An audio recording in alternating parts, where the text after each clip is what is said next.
Hello my friend and welcome to my channel. Today I've got another Moonshine Mani haul and swatches. It'll be quick. Uptown Girl from the Project Dupe It Polishes, and If You Like Pina Coladas.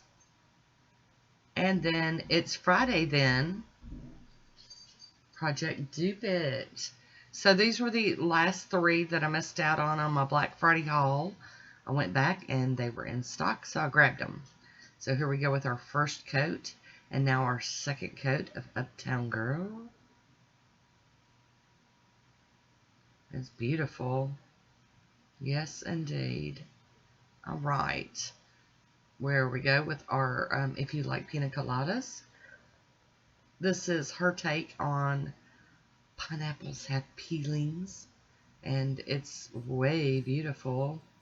And I'm going to like overplay with it here because I'm trying to get, the little goodies everywhere. But then I decided, I don't want them to be too many on there anyway. So behave yourself, girl. So there's two coats of If You Like Pina Coladas.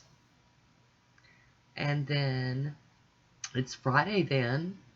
And I wish. It's only Tuesday here. So on the day I'm filming or voiceovering or whatever, way off from Friday. So there's the first coat, and here we go with the second coat. So pretty, squishy, with some bling bling up in it. And there you have it. There they are. I hope you enjoyed this quick short one from me today. And that's it for me. I want to thank you for watching. Until next time, be good to yourself.